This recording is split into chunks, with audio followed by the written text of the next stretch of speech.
Telangana cabinet సంబంధించి మంత్రుల మీద రకరకాల ఆరోపణలు వస్తున్నాయి. ఈరోజు స్వయంగా కోమటిరెడ్డి గారే నాకు అంత విషయం ఇవ్వండి అని చెప్పారు. అదేవిధంగా తెలుసు మీకు ఎలాంటి ఆరోపణలు వస్తున్నాయో, ఏంటి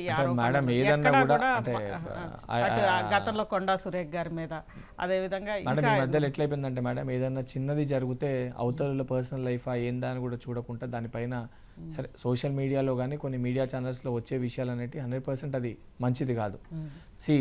మీడియా అనేది ప్రజలకి వాస్తవాలు చూపించే ప్రయత్నం చేయాలి. ఆరోపణలు చేసినప్పుడు ఎవిడెన్సెస్ ఉంటే ఎవిడెన్సెస్తో సహా చూపించే ప్రయత్నం చేయాలి తప్ప ఇటువంటి స్టోరీస్ నేస్తే పొలిటీషియన్స్ ఉన్నప్పుడు కూడా వాళ్ళకు కూడా ఫ్యామిలీస్ ఉంటాయి, వాళ్ళ ఫ్యామిలీ పరంగా కూడా వాళ్ళకు కూడా ఇంట్లో ఇబ్బందులు ఉంటాయి.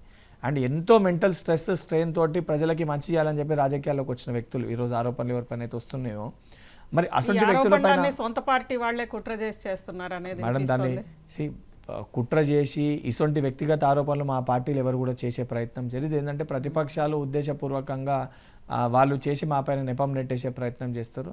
సో నేను ఈ ఛానల్ ద్వారా ఇంటర్వ్యూ ద్వారా నేను మీడియా ఛానల్స్కి, సోషల్ మీడియాకి, యూట్యూబర్స్ కూడా రిక్వెస్ట్ చేస్తున్నాను, ఎవరిపైన నిజంగా ఏదైనా ఆరోపణ చేసినప్పుడు ఎవిడెన్సెస్ ఉంటే చూపించి చేయండి. But at the same time evidences లేకుండా అన్నెసరిగా పర్సనల్ ఇష్యూస్ పైన వాళ్ళకి లేనిది ఉన్నట్టుగా చూపించే ప్రయత్నం చేస్తే అది ఎవరికి మంచిది కాదు. అండ్ రేపటి సొసైటీకి కూడా చూసే వాళ్ళకు కూడా అది కరెక్ట్ అనిపించదు. అండ్ వెంకటరెడ్డి గారు తెలంగాణ రాష్ట్రం కోసం తన మంత్రి పదవిని త్యాగం చేశారు.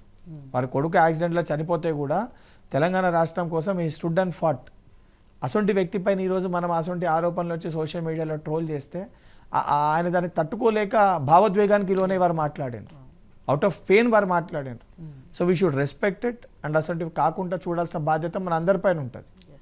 ఇక చివరిగా మొత్తం మీద అంటే ఈ మంత్రుల ఆరోపణలు ఇవన్నీ ఒకవైపు అయితే ఈ రెండేళ్లు దాటింది కదా గవర్నమెంట్ వచ్చి, మీరు అంటే ఒక ఫ్లాగ్షిప్గా మేము ఇది సాధించామనేది ఒక్కటి గట్టిగా చెప్పగలిగింది మేడం? మహిళలకి ఉచిత బస్సు కానివ్వండి, సన్నబియ్యం కానివ్వండి, ఇంద్రం ఇల్లు కానివ్వండి, ఇంటిగ్రేటెడ్ స్కూల్స్ కానివ్వండి, వైస్ ఛాన్సలర్ నియామకం కానివ్వండి, పెండింగ్లో ఏదైతే టీజీపీఎస్సీ ప్రక్షాళన కానివ్వండి, పెండింగ్లో ఉన్న నోటిఫికేషన్స్ కానీ, కొత్త నోటిఫికేషన్స్ కానీ, దానితో పాటు 42% బీసీలకి రిజర్వేషన్ కల్పించాలని చెప్పి కుల సర్వే కానీ, ఈరోజు బీసీలు అందరూ కూడా కావాలి అని చెప్పి చైతన్యవంతులై జనరల్ సీట్లలో ఈరోజు అత్యధికంగా బీసీలు గెలిచిర్రు అని అంటే ఇవన్నీ కూడా కాంగ్రెస్ పార్టీ ఫ్లాగ్షిప్ ప్రోగ్రామ్స్.